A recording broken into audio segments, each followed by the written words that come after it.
Assalamualaikum warahmatullahi wabarakatuh. Saya perwakilan dari kelompok 2 mata kuliah Kapita Selekta IPA, Tadris Ilmu Pengetahuan Alam IAIN Salatiga. Di sini saya akan memaparkan mengenai laporan investigasi ilmiah, identifikasi dan laju timbulan sampah yang telah dilakukan oleh kelompok 2. Sebelumnya saya akan memperkenalkan anggota dari kelompok 2. Anggota yang pertama yaitu Amalia Aizatunisa dengan NIM belakang 002. Anggota yang kedua saya sendiri Putri Yulianti dengan NIM belakang 015. Anggota yang ketiga ada Tiara Anggun Mahira dengan NIM belakang 037. Anggota yang keempat ada Vina Silviana dengan NIM belakang 056. Dan yang terakhir ada Naim Muntahibah dengan NIM belakang 0075. Kegiatan investigasi ini selain dilakukan untuk memenuhi tugas mata kuliah Kapita Selekta IPA, juga merupakan sebuah tindakan untuk menghadapi permasalahan limbah padat atau yang sering kita sebut dengan sampah yang selama ini terus meningkat di Indonesia dan menyebabkan buruknya kondisi pengelolaan lingkungan di Indonesia. Kegiatan investigasi ilmiah, identifikasi, dan laju timbulan sampah memiliki tujuan yaitu 1. Mengidentifikasi jenis sampah berdasarkan suatu klasifikasi. Yang kedua, menganalisis besar timbulan sampah. Dan yang ketiga, menganalisis laju timbulan sampah. Pada kegiatan investigasi ini, kami memerlukan alat dan bahan berupa sampah dan timbangan, serta langkah-langkah dalam melakukan investigasi yaitu langkah yang pertama, kami mengidentifikasi jenis sampah yang termasuk sampah organik, sampah anorganik, serta sampah B3. Yang kedua, kami mengukur massa timbulan sampah. Yang ketiga, kami akan memilah jenis-jenis sampah. Kemudian yang terakhir, kami menganalisis laju timbulan sampah. Pada praktikum laju timbulan sampah dilakukan di Pondok Pesantren Al-Mas'udiyah Putri di Dusun Blater, Desa Jimbaran, Kecamatan Bandungan, Kabupaten Semarang, di mana jumlah seluruh santri putrinya kurang lebih 650 orang.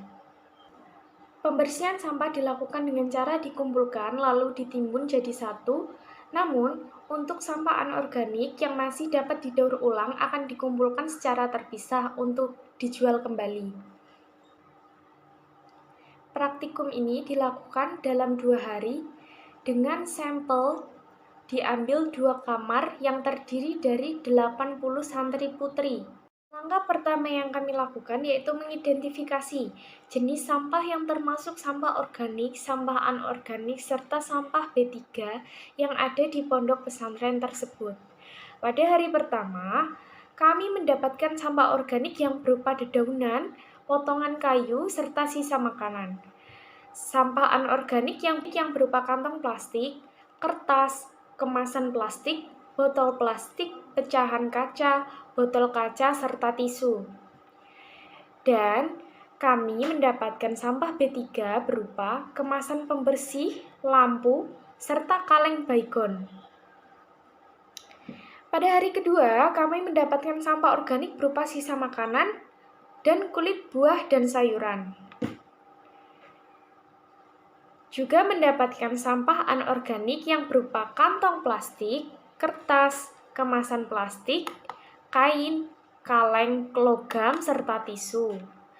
Juga kami mendapatkan sampah B3 yang berupa baterai bekas dan botol superpel. Langkah kedua yang kami lakukan yaitu mengukur massa timbulan sampah. Pada hari pertama, kami memperoleh jenis sampah organik dengan massa 0,7 kg dan persentase 24,1%. Sedangkan sampah organik dengan massa 2 kg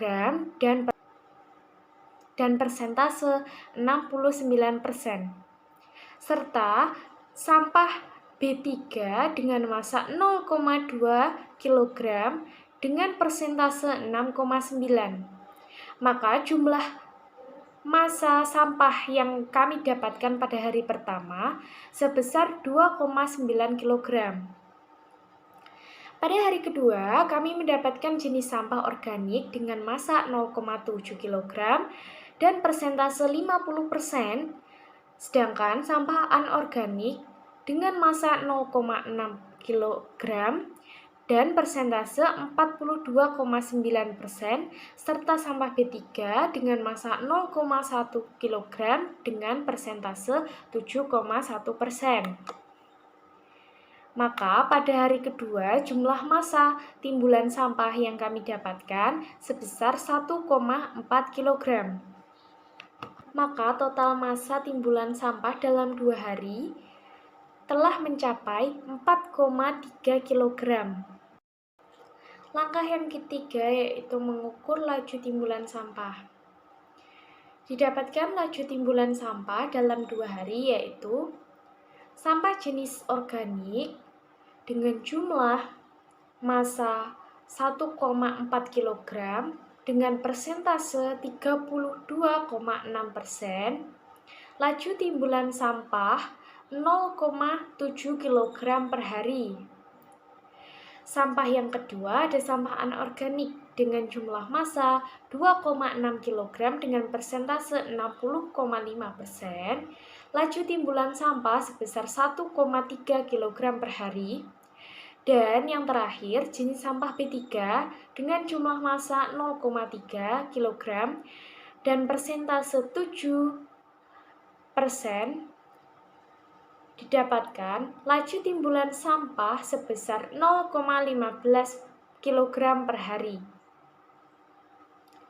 Maka jumlah massa yang didapatkan yaitu 4,3 kg dengan laju timbulan sampah total sebesar 2,15 kg per hari. Dari kegiatan investigasi ilmiah mengenai laju timbulan sampah yang telah kami lakukan, kami dapat mengidentifikasi jenis sampah berdasarkan klasifikasinya.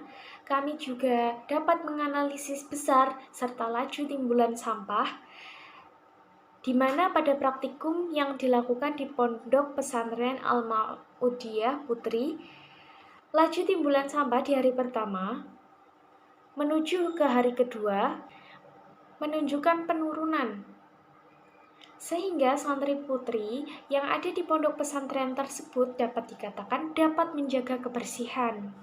Sekian pemaparan laporan yang dapat saya sampaikan. Semoga bermanfaat. Kurang lebihnya saya mohon maaf. Wassalamualaikum warahmatullahi wabarakatuh.